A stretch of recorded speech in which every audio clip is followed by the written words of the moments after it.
welcome. For those who don't know me, I'm a music passionate and I just love telling some stories related to music and bands. I'm mainly a fan of rock music, but not just rock music. I'm planning to even talk about some hip-hop stories in the coming weeks. So if you're like me and love music and stories, I would highly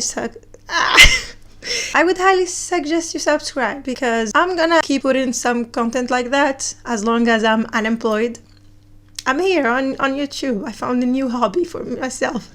So yeah, I was yesterday at this conference live stream with Evanescence, me and other people, because I'm volunteering for a rock magazine. I do interviews sometimes, and I was able to watch Emily talk about the new music of Evanescence and stuff like that live. Oh my god, that was insane. But anyways, the name of Taylor Momsen came in the conversation, and that's how I was like, let's talk about Taylor today. So the Pretty Reckless.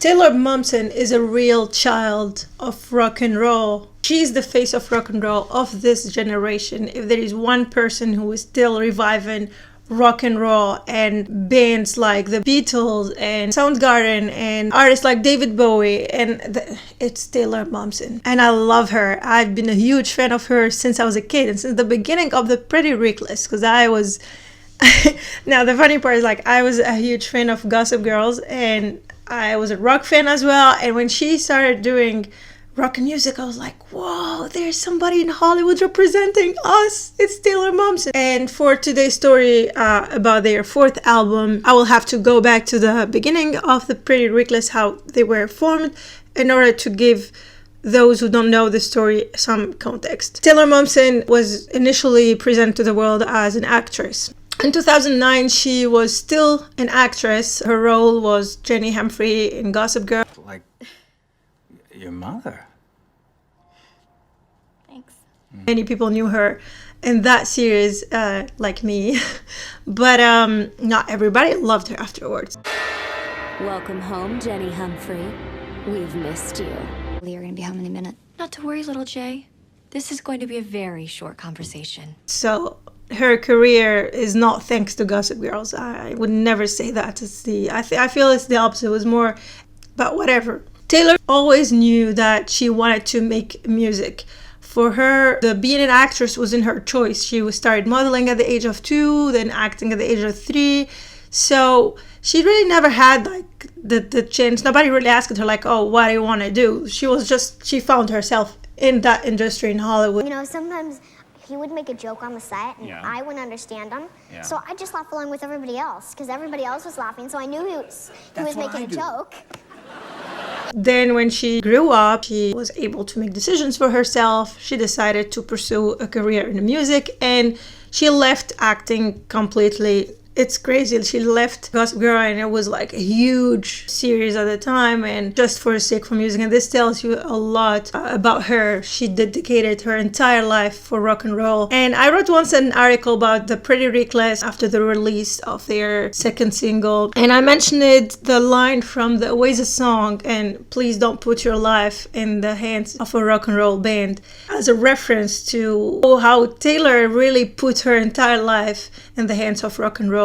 She believes, breathes, thinks rock and roll, really. So 2009, she meets a couple of producers, but at some point she meets Kato, who was a producer, and they hit it off. Like they had the same musical taste. They both loved Soundgarden. They both loved the Beatles. So they were like, we are the perfect match. When I met Kato, producer and Ben, it was like an instant kind of kismet chemistry. It was like, oh, this is good. I mean, because you go through the industry and you work with so many different people, and particularly in today's music world, to find someone who's rock, for lack of a better word. And Kato introduced her to Ben, who was a guitar player, and three of them became very close friends. They just enjoyed their time together, and they were like, that's the perfect time. Now it's the time to start a band. So they started, and the music was crazy. I mean, the Pretty Reckless. They did so much noise throughout the years. They had huge success. People loved her. I mean, Taylor vocal skills are insane, mind-blowing. You are walking so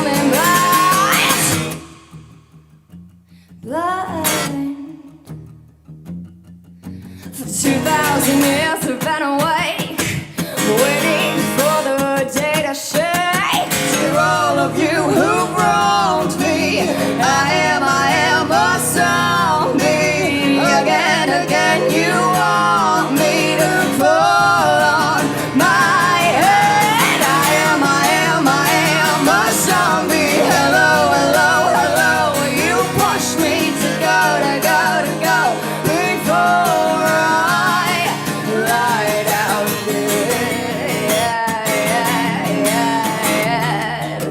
Of course, the other members joined the Pretty Reckless later, but the trio of Taylor, Ben, and Kato was so strong. Like they loved the music the same way. They were so passionate. They were partners in crime. They were just the perfect team to make music. And that's why you can feel that their albums, that they are so passionate about the music they are making. Even though many songs went mainstream, but this band really never, you can feel that they never really made music so that they can be mainstream. It was more about the rock and roll spirit, and you can feel it in them.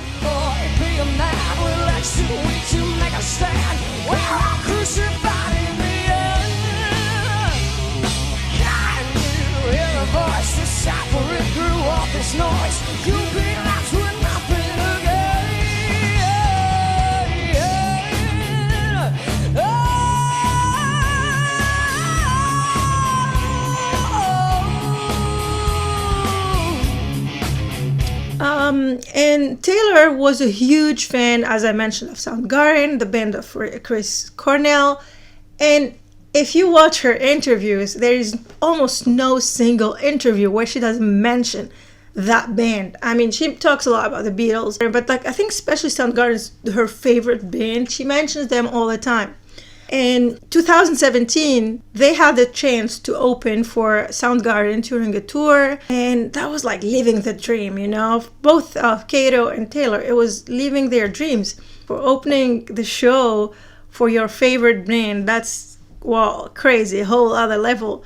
So Kato was coming on tour, and Taylor was just like living her best life during that time. And the tour ended. It was at night after the show. Taylor expressed her love and gratitude to Chris Cornell, said bye, and they left. It was their last show with Soundgarden, and the Pretty Reckless had another tour to continue after that. And the next morning, Taylor Momsen wakes up to the news of Chris Cornell's death by suicide.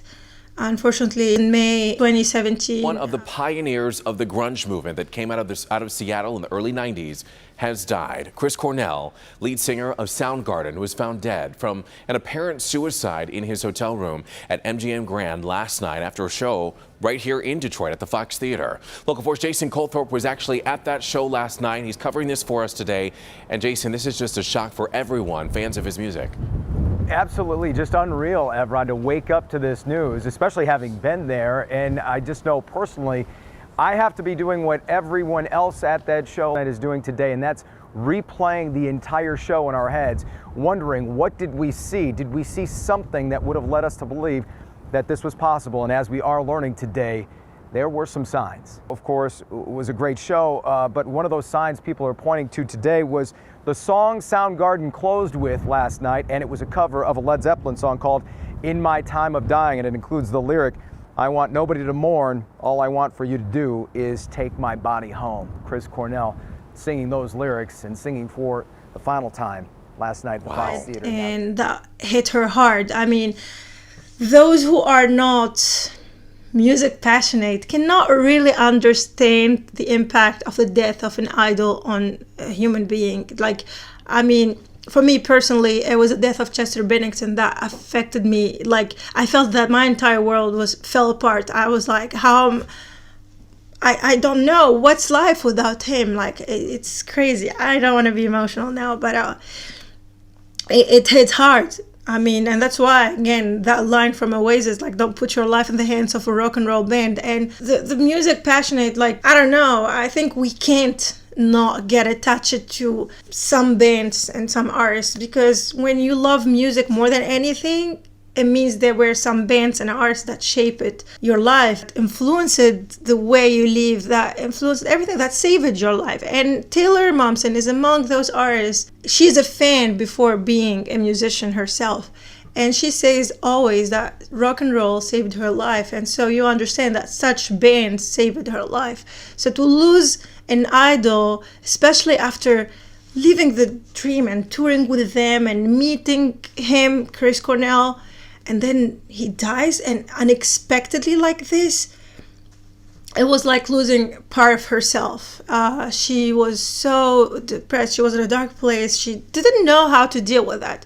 And she canceled the rest of the tour that she had with the Pretty Reckless, came back home. She didn't want to show up in public. People were worried about her because they know, just go watch her interviews. She talks about Chris all the time in Soundgarden. Chris Cornell was also a best friend of Chester Bennington, and they both died on the same year, actually. Many people assume that it impacted. That's one of the reasons why Chester was so... One of the reasons, of course, not the reason. He was depressed in 2017, and he later joined his friend, unfortunately, and died by suicide as well in July. But anyways, it hits hard. It's still really hard to realize that these legends were gone. And gosh, okay, let's continue. So she comes back home, Taylor, and she was devastated to know from where to start, but bit by bit she starts standing up on her feet again. She came back to writing because that's how she can cope. It was like therapy for her. And she called Kato and she was like, okay, let's plan something. Let's start doing music again, and working on a new record or songs or whatever. They, like usual, they started planning and doing their own thing. Just months or weeks later, she gets a call. Kato had a motorcycle accident and unfortunately he passed away. This was in 2018. So Chris Cornell died May 2017. Kato died April 2018. A year between both. She was still recovering from the death of Chris, and now she loses her best friend, her partner in crime, the person thanks to whom she's having this career. Without him, the Pretty Reckless wouldn't have existed. He helped her in everything.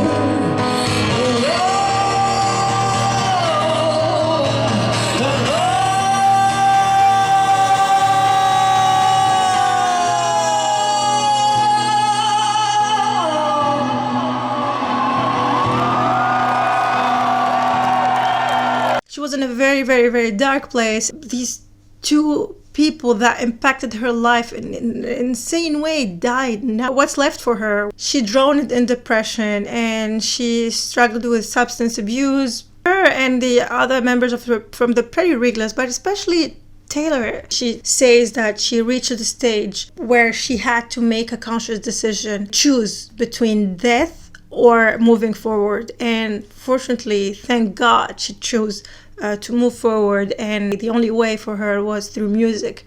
So she started making music again, and it wasn't even with the purpose or intention to put the record out there for the public or for the fans. It was more, in the beginning, it was more for her like therapy, writing and making these songs and get that shit out of her, and she thought she won't make it till 25. But the year she turned 25 was when she decided to collect these shattered pieces of her and stand up on her feet and come back to writing. In the beginning, it starts, when she didn't know how to grieve, how to heal, she just started listening to the music she loves again. She found home and safety in music, so she started listening to the Beatles and these old records that she loved, and bit by bit she was able to listen to Soundgarden again without falling apart. Then writing, as she started writing, it helped her talk about these things that she was experiencing and express herself and share these experiences in music. So that's what saved her.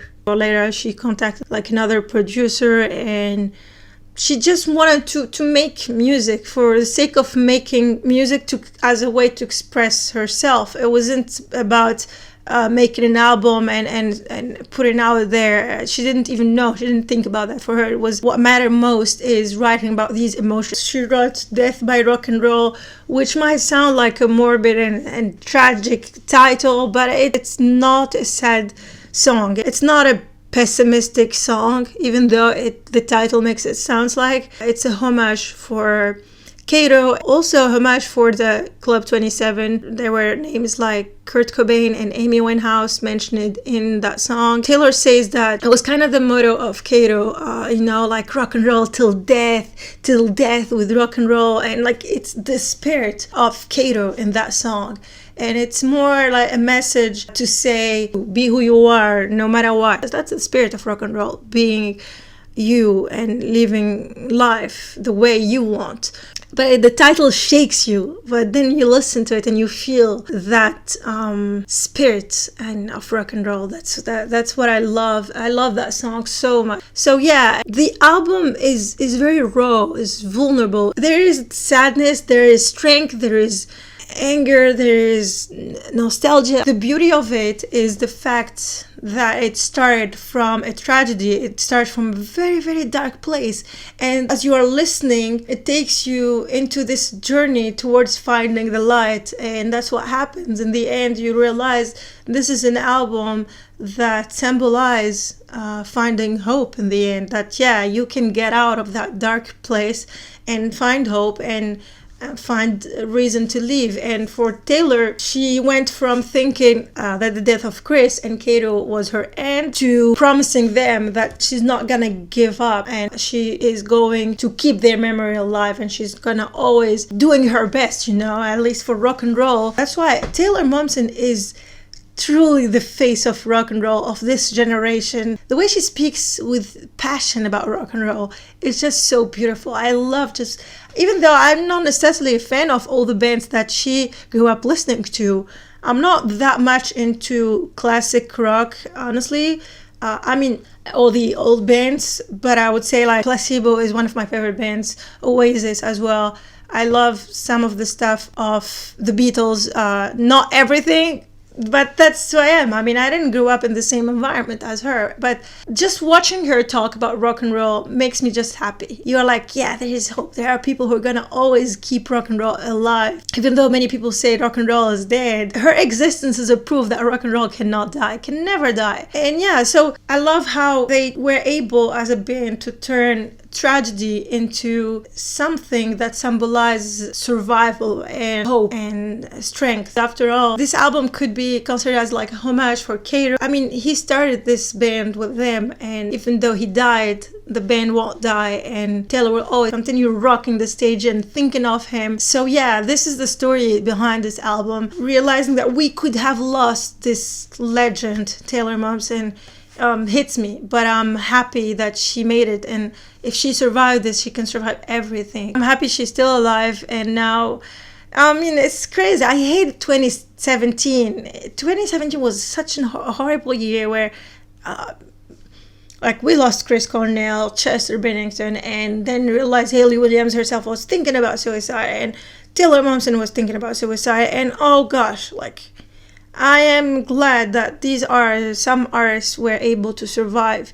Depression is just such a liar. It makes you not able to see the light. Go to this dark place and you don't know how you're gonna get out. So yeah, this is the story. Hope you enjoyed it. Thank you for watching. Let me know what's your favorite song from the Death by Rock and Roll album in the comments, and bye.